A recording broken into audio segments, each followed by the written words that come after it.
Okay, this is the final recording in which I will go over the DBG short answers that I put on Canvas, located right here. There are only 4 of them, so they should be rather short, all from book 6. This is the one book of the DBG and only items of the entirety of the syllabus that we did not go over as a class before distance learning and the shutdown.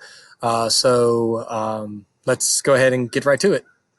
And there we are. So the first one is actually from a particular year. I want to say 2013 of the DBG. It is 613. And so let's go through it. So translating context, the words aliquo numero atque honore need you to see that it's ablative, in, by, with, because of, from, in, on, at, some, number, and honor. So they're looking to see that you know that it is an ablative. So who are in some number, who are with some number, and some honor. What Latin word is the antecedent of quae in line 2? That quae would be the plebes. It's a singular feminine fifth declension. Plebes in the nominative, plebeii in the genitive. Name one and only one of the circumstances that, according to lines 3 through 4, forced the common people of Gaul to become slaves. So line 3 through 4. All right, right in there. 1, they become aere alieno, with foreign bronze, in debt, or it could be with a magnitude of tribute, more debt, an injury of the more powerful. They've offended someone or caused some sort of injury, and that's why they, of course, have to sometimes become slaves themselves. Translating context, the word sese and identified case. There it is.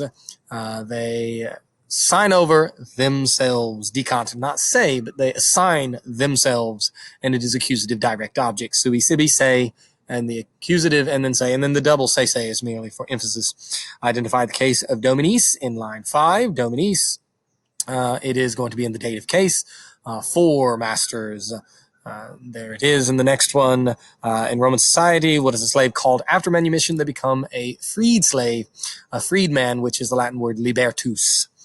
All right, so these next 2 are directly from the 2 people who are doing the reviews and presumably writing the exam. I'm almost positive of that. So let's see what the kind of thing that they ask about. So it says, omnes in bello versantur.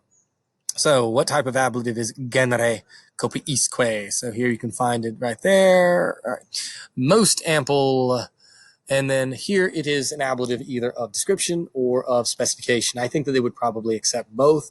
Most ample in their type and in their abundances. So I would say specification.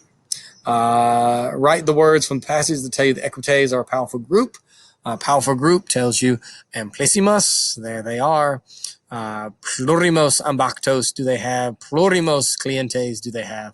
And potentiam, power is what they have. So gratiam as well. All right, the next one.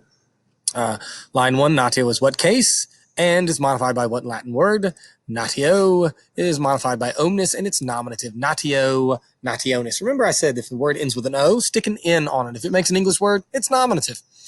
Line 2, qui versantur, name 2 things done by some of the people by which some people are affected.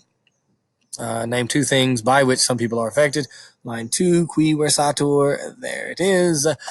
More serious illnesses and are active in the dangers and battles. So they're affected by, of course, disease and war. Line 4, what is the role of the Druids? What role do they play? Line 4, there it is. Well, it says they use the Druids for the sacrifices. They're kind of like the master of ceremonies. They're the ones who are in charge. Line 5, what is the case of numen and what's its grammatical function? They believe that the divine power of the gods, immortal gods, is placated. That's an accusative, and it is the subject of the indirect statement, or the infinitive placari, that the divine power is not able to be, of course, placated. So numen is your subject, accusative in indirect statement. Number 5, lines 6 through 8, describe the actions of some people take in sacrificing. 6 through 8. Alii homines, 6 through 8, there we are. And the homines, there we are. So this is the, of course, most famous Wicker Man incident in which they make these simulacra. They have these statues with huge magnitude the limbs, the membra of which, having been interwoven with little sticks like wicker, they fill with living men. And with these having been set on fire, the men are killed, having been come around by the flame. And so they make sacrifices by putting them in the, of course, wicker men. Lines 8 through 9, what kind of people are sought in the sacrifice, and give the Latin which indicates them. That would be the criminals they look for. They who are sent in present subjunctive in a theft or in a robbery or some other noxia bad doings, and the ones sent comprehensa. They, of course, get those guys because they think those guys are the ones the gods really would like to be sacrificed. The criminals. Those are the ones they stick them in the wicker man. Line 9, number 7. What is the case of dis that we're looking for here? More welcome to the immortal gods. So it is the dative with gratiora, gratiora meaning welcome, reora, more welcome. And then in line 9, translation of cum in context and what kind of clause is it in.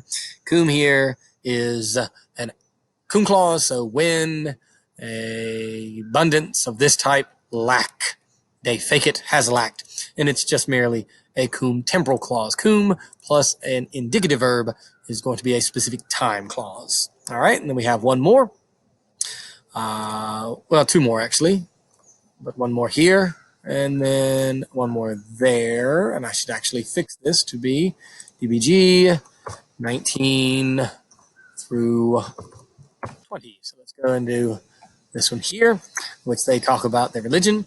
Name one and only one of Mercury's roles described in lines 1 through 3, Huc Omnium, all the way through Arbitrantur. So there we are. So he's the inventor of skills. He is the leader of roads and of journeys. And of course, he has the greatest power for the purpose of merchanting. So he is all about the commerce that you could have written down there. Ferunt, they say. We very often see fero fere, meaning they say instead of they bring or carry. They say that this guy is the inventor of all arts. Lines 4 through 5, how do the Gauls' beliefs of the gods compare with those of other peoples? So 4 through 5, de opinionem, and generally concerning these things, they have the same opinion, which the remaining gentes, the remaining races do. So it's like the same. They essentially are in line. According to Roman belief, number 4, Apollo's got many things other than healing. Name one and only one of those things. You've got music, you've got prophecy, you've got even Greekness in and of itself. So lots of things to choose from there. He's essentially the god of Greek civilization, but particularly which come to mind most easily would be the sun, music, prophecy. Those are 4 big ones. Translate the words cum constituerunt and identify the mood constituerunt. They love asking about the cum temporal clause, and that's what we have when they have decided at a specific time. So temporal clause. Later in book 6, Caesar describes the religious beliefs of other people. Name that people. Well, let's say you guess. Who else would you guess that he's going to be talking about? Well, probably the people right next to the Gauls. Maybe the Germans. And so therefore, let's go with Germans. Then finally, the last one. Chapters 19 to 20, this one's 19 particularly, identify the case and number of dotes in line 1, so right here, dotes, that means dowry, so the men, however much money they have received in the name of a dowry, it's a genitive and singular, short is. You could use, obviously, resources, finding that. To what custom do lines 1 through 2, weary communicant refer? So 1, 2, down to the communicant, that is the custom of sharing resources, money, of course, matching the dowry. So however much a woman brings in to the marriage as a dowry, the man matches it, and that's what it says. According to lines 3 through 4, uter pervenit. So let's go find those. Uter pervenit. The question that becomes, how much of the family's money does the surviving spouse receive? Then it says it right here, all of it. How much money does the surviving spouse get? All of it. So when one has surpassed in life, in other words, died, it says here that the part of each with the fruits of the previous year. So I guess you could say a part, but it's really, I think, implied all of it. So I guess you go with part of it. But nevertheless, translating in context, vitae necisque habet potentum, they have the power of life and of death. Number 5, translate in context, illustriore, loco natus, having been born in a more illustrious place.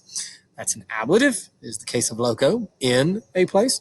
And according to lines 6 through 7, under what circumstance are Gallic wives treated like Roman wives? De morte habent.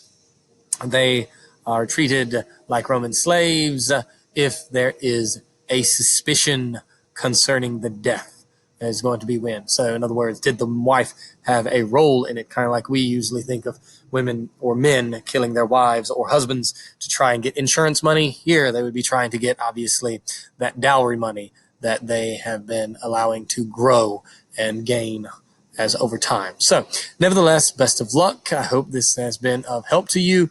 Again, I was originally going through to do everybody individually, but I've now run out of time seeing as the exam is on Tuesday. It's currently Sunday, and lots of people are doing stuff at the last moment. So hopefully these videos can be of great help to you. Bye.